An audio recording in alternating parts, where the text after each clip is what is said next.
Selamat malam saudara-saudari yang kekasih di dalam Tuhan. Pada malam hari ini kita kembali bersama-sama akan mengikuti ibadah permintaan doa kita. Dan sebelum ibadah kita dimulai, marilah kita sama-sama mengundang kehadiran Roh Kudus dalam doa dalam hati kita masing-masing.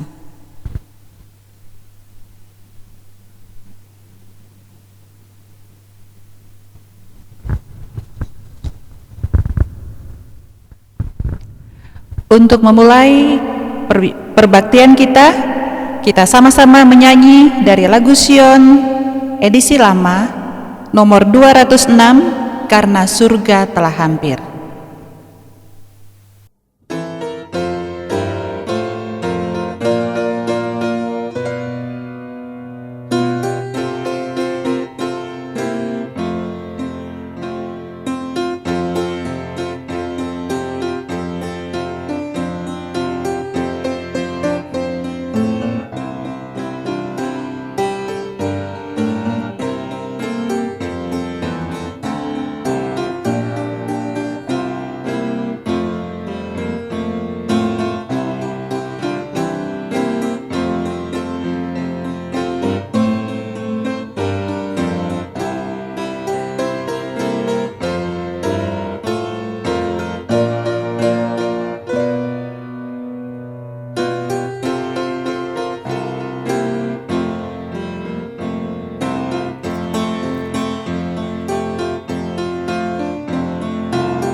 Kita akan berdoa bersama-sama yang akan dipimpin oleh Bapak Ketua R. Tambunan.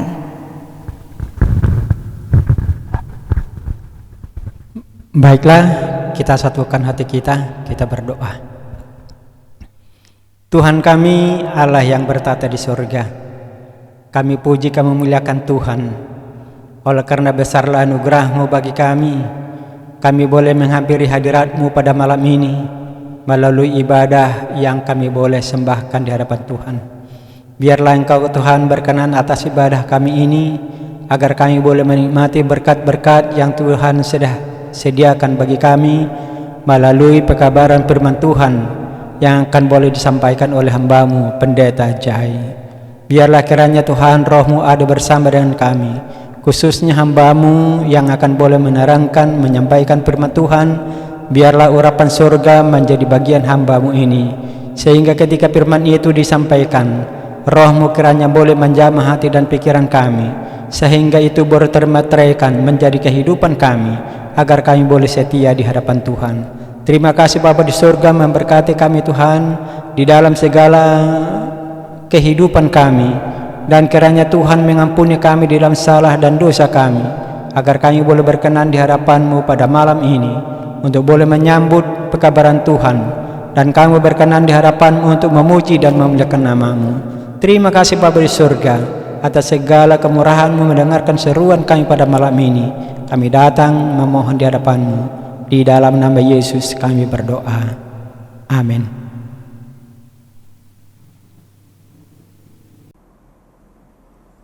Shalom, selamat malam saudara yang kasih dalam Tuhan.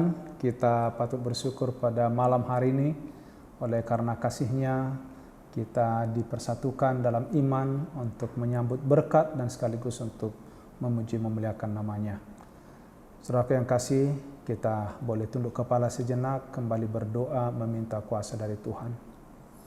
Bapa di sorga, Bapa yang penuh kasih, kami bersyukur pada malam permintaan doa ini. Kami akan mendengarkan firman-Mu, urapi kami, agar kami boleh faham dan mengerti apa yang Tuhan inginkan dari hidup kami. Ampuni dosa kami Bapa, di dalam nama Yesus kami berdoa dan mengucap syukur. Amin. Saudaraku yang kasih dalam Tuhan, perpecahan dan pertentangan tidak pernah berhenti di atas dunia ini. Bahkan kita tahu sendiri bahwa pemberontakan pertama kali terjadi di dalam sorga. Itu sebabnya Lucifer dengan sepertiga malaikat lainnya dibuang, dan di dunia ini mereka bergerilya hingga hari ini. Ada banyak orang yang sudah menderita oleh karena pengaruh daripada kuasa pemberontakan itu sendiri. Apa kebutuhan kita di saat seperti ini? Apa yang menjadi bahagian kita sebagai anak-anak Tuhan, terlebih karena kita semakin dekat kepada kedatangan Yesus. Setan tahu harinya sudah dekat, saudara. Itu sebabnya dia kerja keras, semua pasukannya dikerahkan, segenap kekuatan dilakukan untuk mengimbangi hal ini agar kita tetap kuat. Kita membutuhkan yaitu kuasa khusus pada saat ini. Mari kita membuka Alkitab kita di dalam kitab Efesus pasal yang keempat. Saya membuat judulnya adalah Berbeda-beda tetapi satu jua. Rasul Paulus berkata, sebab itu aku menasihatkan kamu, aku orang yang dipenjarakan karena Tuhan, supaya hidupmu sebagai orang yang telah dipanggil berpadanan dengan panggilan itu. Pertama, hendaklah kamu selalu rendah hati.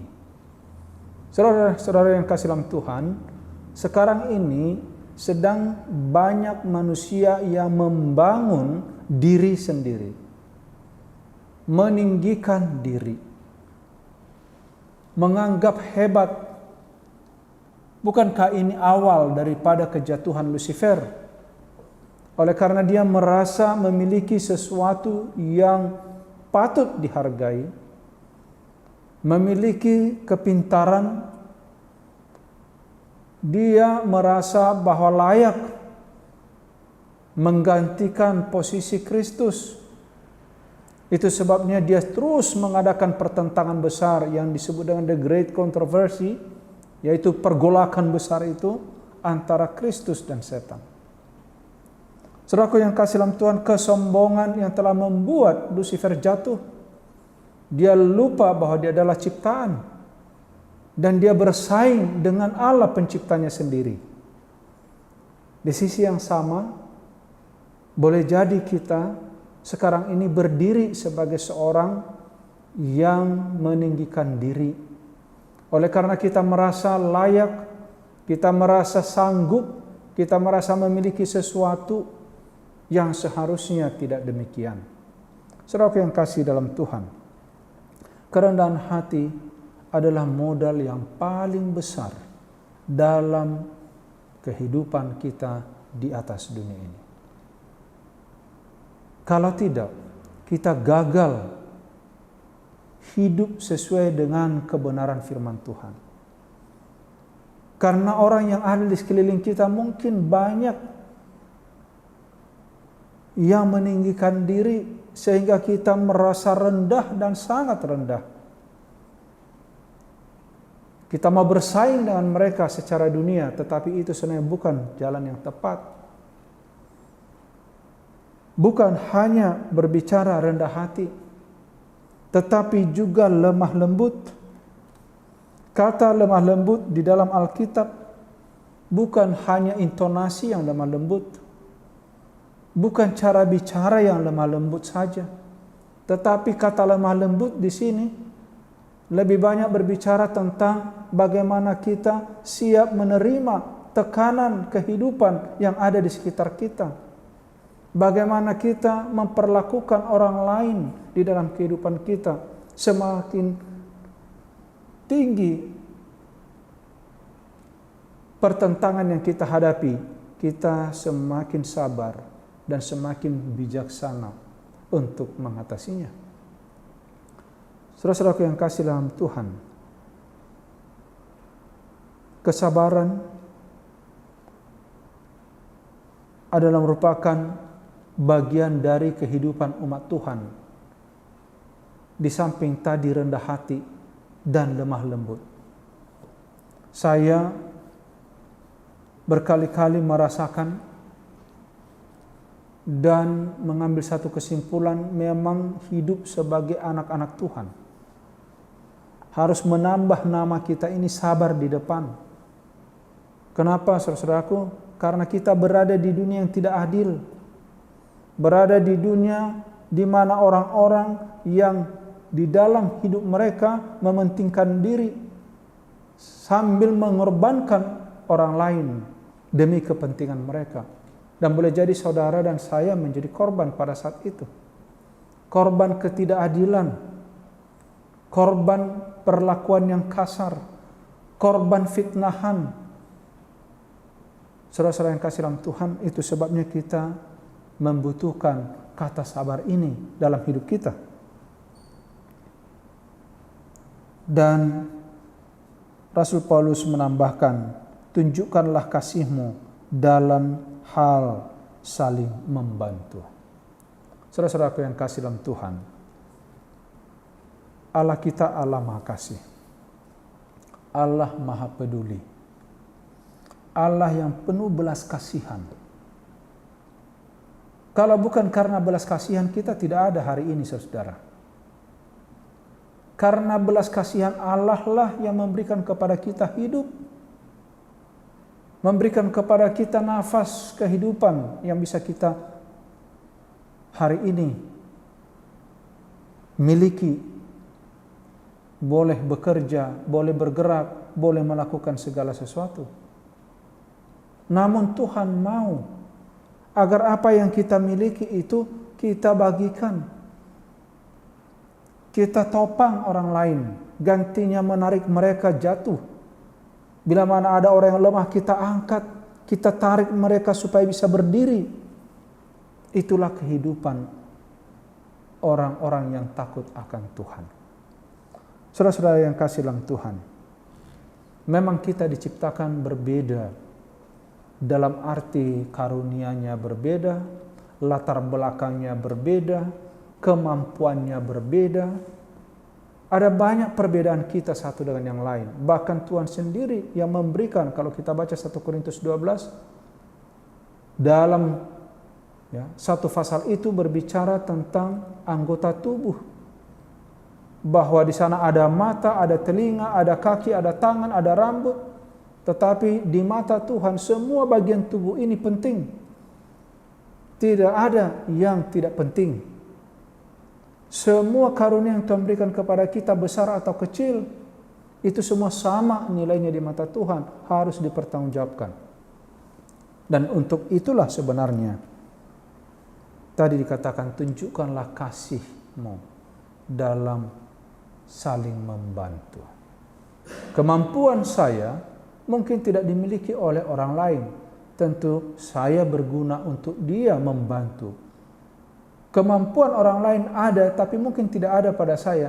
Dia juga membantu saya mengisi kekosongan yang saya miliki. Demikian kita satu dengan yang lain.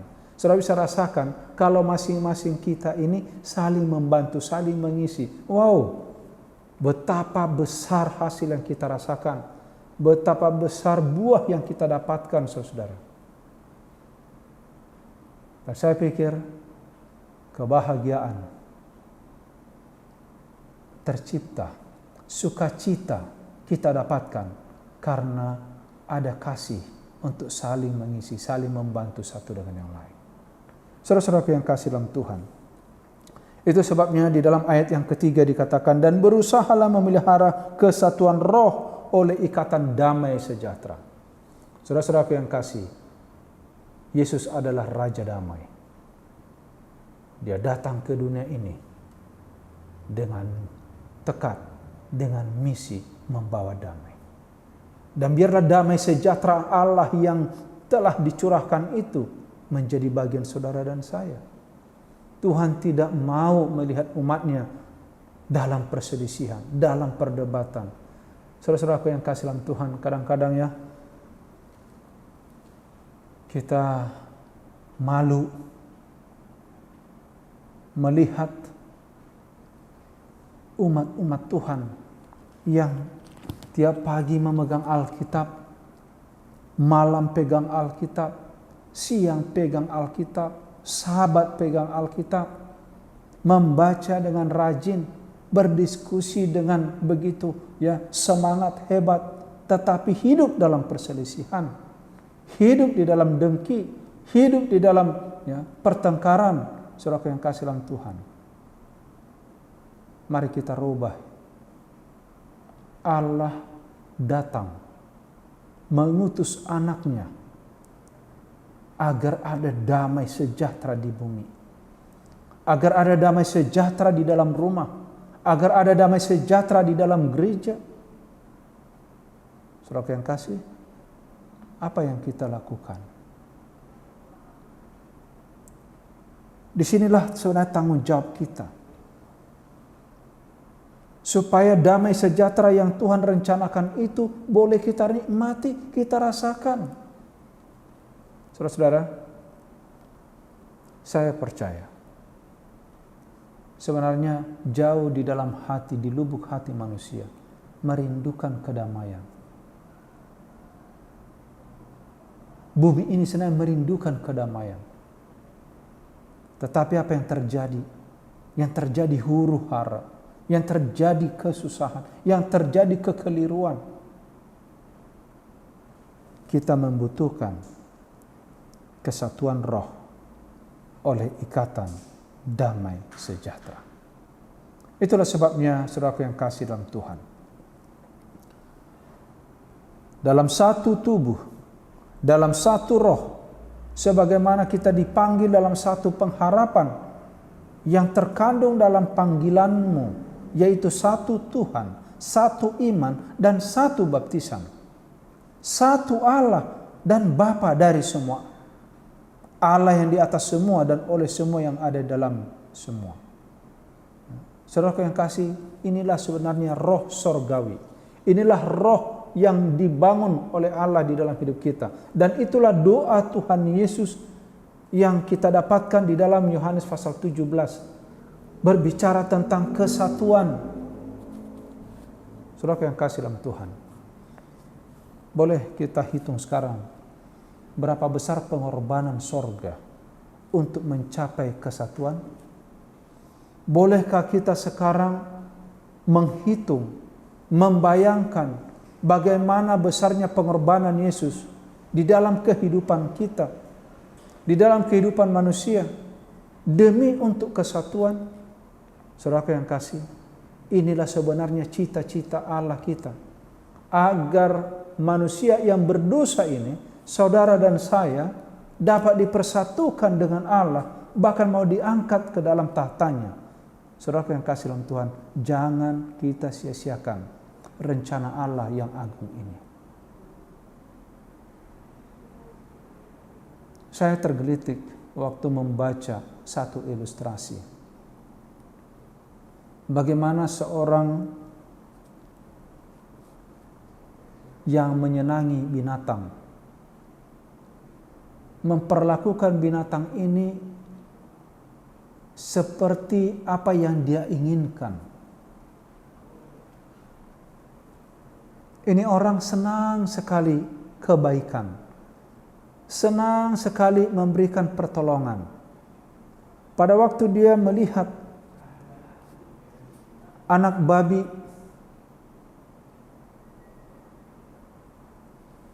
yang baru lahir, begitu bersih, indah dia lihat. Kebetulan dia seorang pecinta binatang. Setelah dia perhatikan bahwa babi-babi ini ada di kubangan, jorok, dibawa oleh induknya. Ini orang, dia ambil itu anak babi, dia mandikan, lalu dia bersihkan, dia pakaikan pakaian yang membuat supaya dia rasa agar anak babi ini hangat, bersih. Dia taruh di sebuah kamar, dia kasih tempatnya seperti merawat seorang bayi. Dengan sukacita dia lakukan, karena dia rindu ini anak babi tidak tersiksa, tidak jorok seperti babi-babi lain yang ada di luar.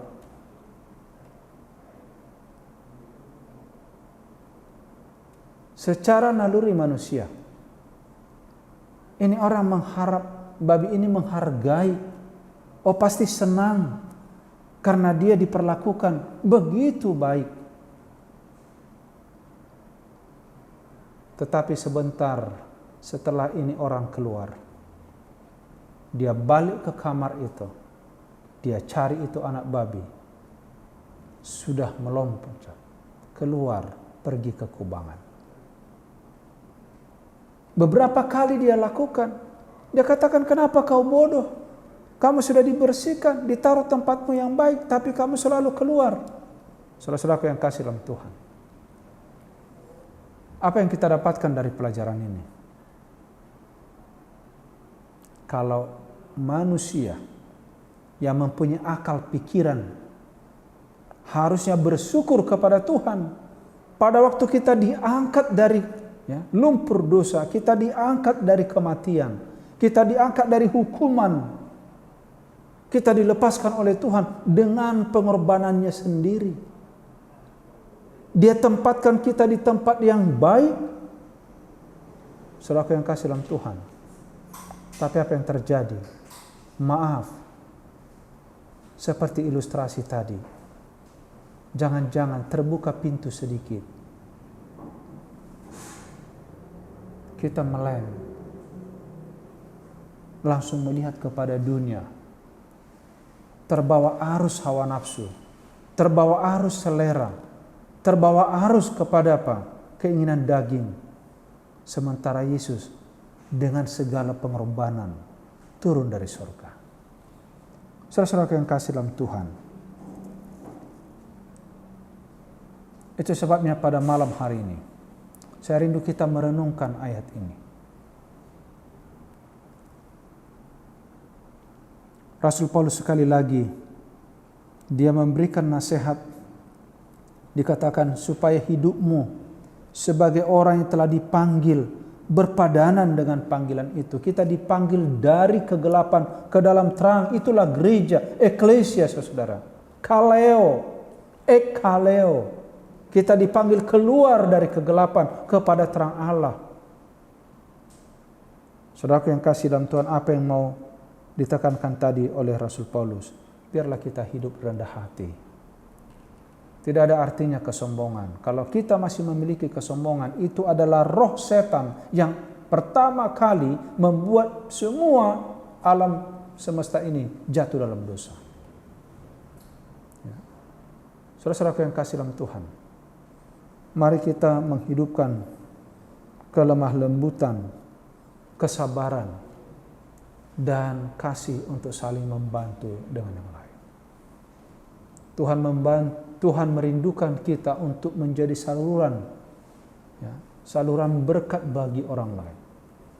Menolong orang yang hampir jatuh itu, bahkan yang sudah tenggelam, untuk menarik mereka.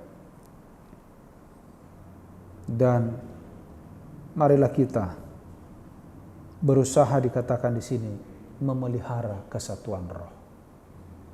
Saudara-saudaraku yang kasih dalam Tuhan, karena kita semua mendapatkan karunia dari satu roh.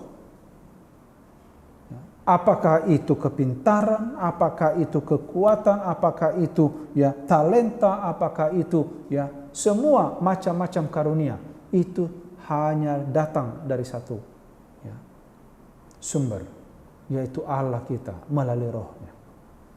Mari kita gunakan untuk membangun diri kita untuk berdiri dalam kebenaran, membangun keluarga kita untuk tetap hidup dalam kebenaran, membangun gereja kita agar tetap bersatu di dalam kebenaran. Dan bila mana Yesus datang kali yang kedua, kita akan menerima panggilan. Apa yang Yesus katakan, sabaslah kamu hai hamba yang setia, mari masuk, terimalah kelegaan daripadaku. Oleh karena kita semua sudah lelah selama di atas dunia ini. Kiranya dengan firman Tuhan yang singkat pada malam hari ini, saya rindu saudaraku yang kasih dalam Tuhan, walaupun kita berbeda-beda, tetapi kita satu di dalam Tuhan. Jangan kita ingkari, jangan kita sia-siakan doa Tuhan Yesus, kehadiran Yesus dalam dunia ini.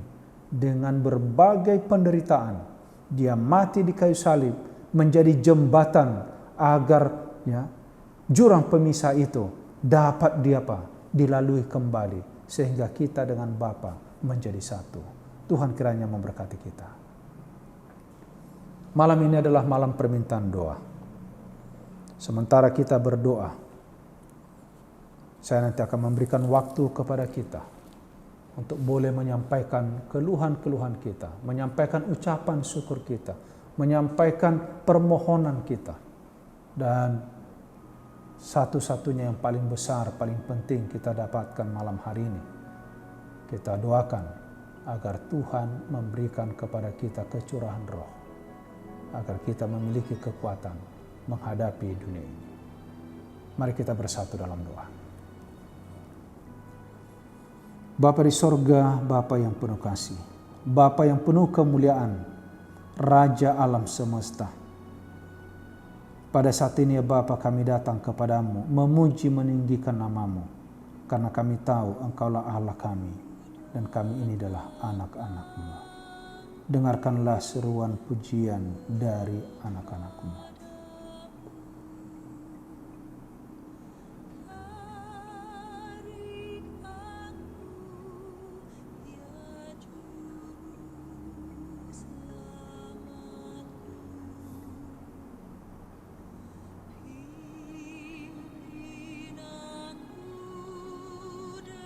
Bapa di sorga, kami manusia yang lemah.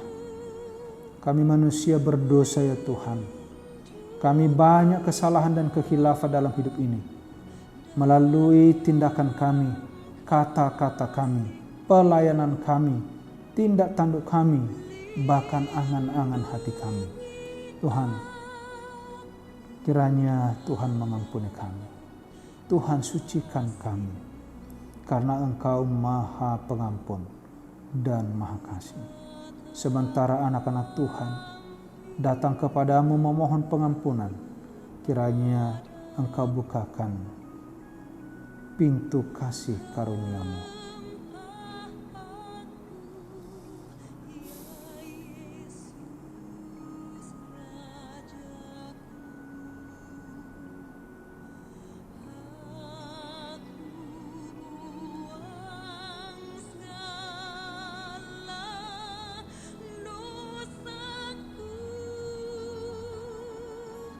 Bapa, Engkau yang berfirman Ketuklah pintu dibukakan bagimu. Carilah maka engkau akan mendapat. Minta maka engkau akan diberi.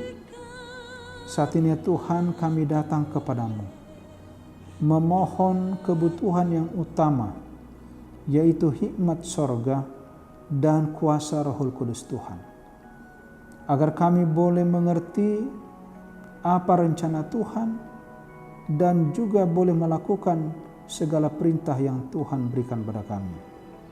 Bapa, memberkati rumah tangga anak-anak Tuhan, memberkati pekerjaan mereka, memberkati cita-cita yang ada dalam pendidikan. Engkau berikan akal budi dan hikmat. Yang sudah bekerja, biarlah mereka sukses dalam pelayanan. Demikian juga Tuhan, pada saat ini boleh jadi ada yang sakit, Tuhan ulurkan tangan-Mu yang penuh kesembuhan untuk memberikan kesembuhan yang sempurna. Yang berduka Engkau hiburkan. Bagi mereka yang sedang bergumul, Tuhan adalah kekuatan kami. Bapa di surga, kami berdoa bagi jemaat-Mu. Tuhan berkati di dalam segala pelayanan untuk membawa pekabaran ini kepada dunia. Biarlah kami boleh dengan sukacita melangkahkan kaki kami, membuka mulut kami membicarakan firman-Mu, dan membuka hati kami untuk dengan sukacita boleh melayani Tuhan. Bapa, kami berdoa untuk pemerintah kami. Tuhan berkati supaya mereka diberikan hikmat oleh Tuhan, menjalankan roda pemerintahan, agar kami boleh leluasa menyampaikan pekabaran Tuhan. Demikian juga pimpinan kami di organisasi ini, urapi mereka, agar mereka boleh mengarahkan kami, umat-Mu, bersatu untuk menyambut kedatangan Tuhan yang kedua kali. Bapa di surga, mungkin masih ada permohonan-permohonan khusus yang mau disampaikan anak-anak-Mu. Tuhan, Engkau siap untuk mendengarkan mereka.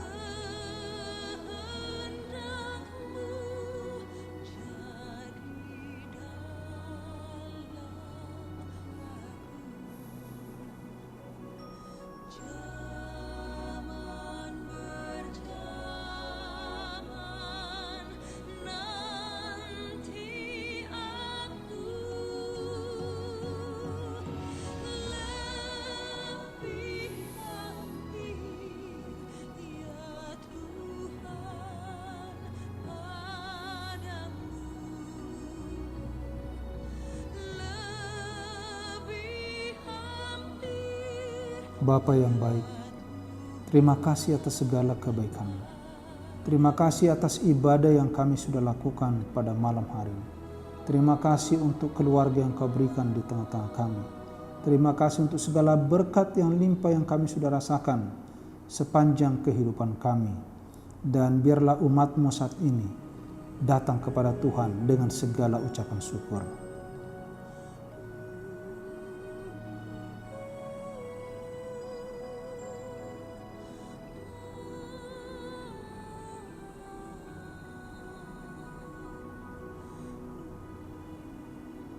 Sempurnakanlah doa kami ini Bapa, bila mana kami berpisah-pisah sebentar lagi dalam ibadah ini.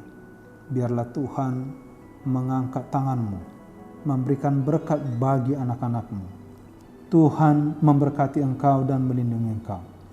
Tuhan menyinari engkau dengan wajah-Nya dan memberikan engkau kasih karunia. Tuhan menghadapkan wajah-Nya kepadamu dan memberi engkau damai sejahtera. Di dalam nama Yesus kami sambut berkat-Mu. Amin. Puji Tuhan atas firman yang baru saja dibawakan oleh Bapak Pendeta. Biarlah firman ini dapat menambah kekuatan iman kita masing-masing. Untuk menutup ibadah kita, mari kita sama-sama menyanyi dari lagu Sion edisi lama nomor 215, Kita Dijamu oleh Raja.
Kita sama-sama berdoa.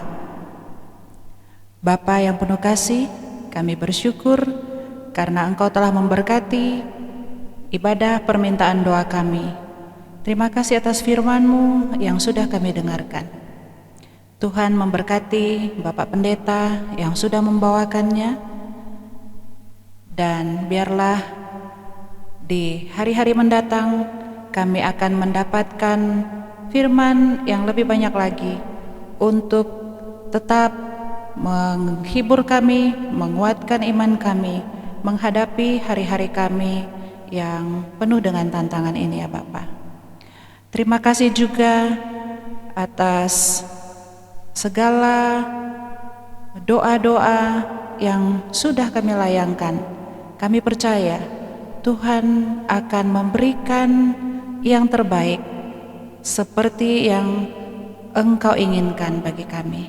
Berikan kami pemahaman dan kesiapan menerima kehendak-Mu yang terbaik bagi kami. Terima kasih Bapa.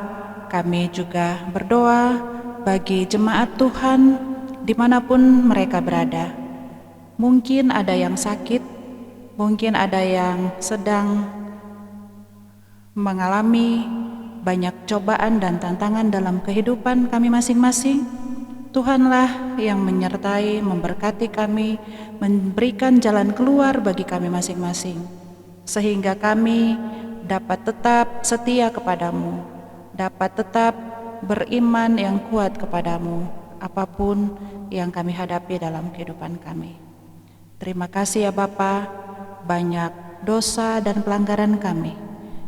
Ampunilah kami terlebih dahulu atas segalanya itu, supaya tidak terhalang berkat-berkat yang Kau berikan pada kami. Dalam nama Yesus kami berdoa. Amin. Demikianlah ibadah kita pada malam hari ini. Kita berjumpa kembali pada ibadah Rabu malam pada minggu depan. Dan kami senantiasa mengingatkan kita semua untuk mengirimkan persembahan kita kepada rekening Jemaat Keramat Pulo yang ada di bawah ini. Terima kasih, Tuhan memberkati.